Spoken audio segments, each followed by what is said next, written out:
Now, there's a series of major concepts in Aikido Jiu-Jitsu with respect to the wrist.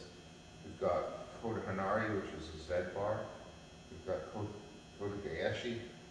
Now, with Koda Gaeshi, two of the techniques that I've done so far have that same motion here, rotating ulnar and radius bone against each other. Then we have Shihonagi, which moves the hand here, and then here, and then here. And then we have Kubi Waza, which is in Aikido is called Sankyo. A lot of people ask what's the difference between Aikido Jiu-Jitsu and Aikido, and Paul likes to say, if your partner is smiling, it's Aikido. If they're screaming in pain, it's Aikido Jiu-Jitsu, which I think was a fairly accurate and funny quote. We add in a lot of different things to it, like striking and more striking. Okay, so as far as the wrist goes, again, I mentioned this before. We start like this. This is sort of the training wheels. This video is really designed to demonstrate where it's going, not where it's coming from. So there is another strike here that's coming in. Again, the punch is coming in. Okay. Again, I mentioned before, we can have a specific block if we know what the specific strike is. In many martial arts, if there's a punch coming here, we know it. We can. This is what people are taught. If there's a strike coming in here, you know, but we don't know, and I can't move twice as fast as Paul. So, you know, anytime there's a grab, I'm covering up and I'm going in. Okay? So we've done that before. Covering up and going in. We can strike into the brachial plexus, which is between the neck, the jawbone, and the collarbone. We can strike into the jaw, into the ear, into the clavicle.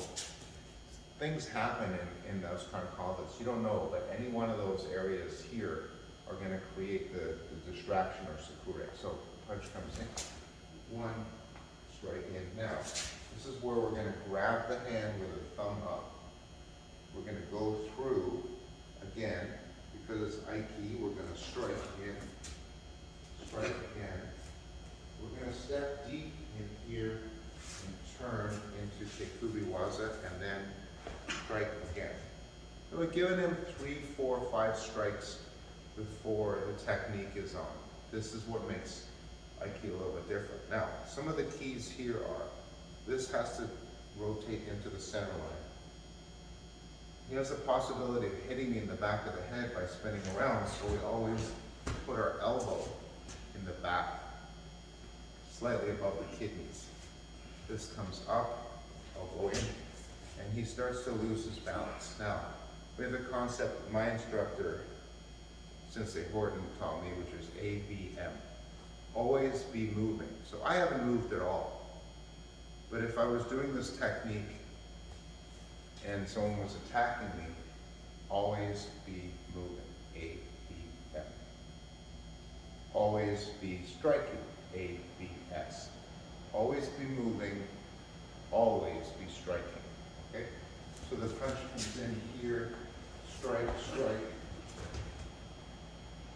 Coming in here, and this time we're moving around.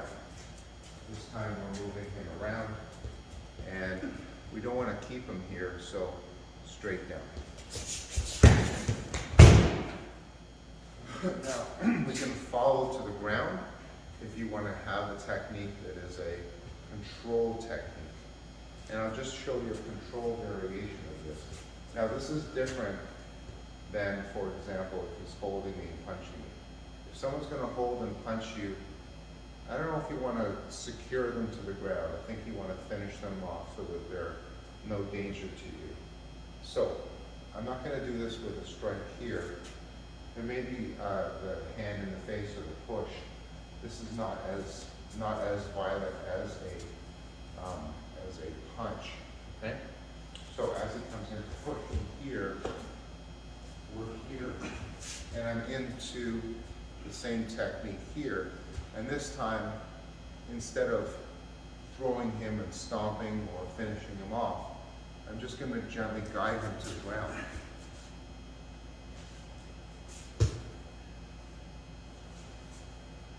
Okay, so now from here we can step on the back of the leg. We can hold it here is, at this point, we're not knocking them unconscious, right? Now, to go to the next level, when he is trying to knock you unconscious by punching you here, I'm not going to worry about holding them down on the ground or locking them up on the ground. My job is to finish completely and get the hell out of there, right? Remember, cameras, he's got friends, and we'll go over these assumptions, okay? So let go for a second. So he's coming in to grab me. When I'm not even waiting for that to happen, I'm up here, and we have a number of different ways to finish off, including breaking the wrist, okay? So that is technique number 5. Now, with Aiki, it's really hard on the wrists because we do a lot of wrist exercise, wrist techniques. So if you're doing these, make sure you limber and warm up your wrist.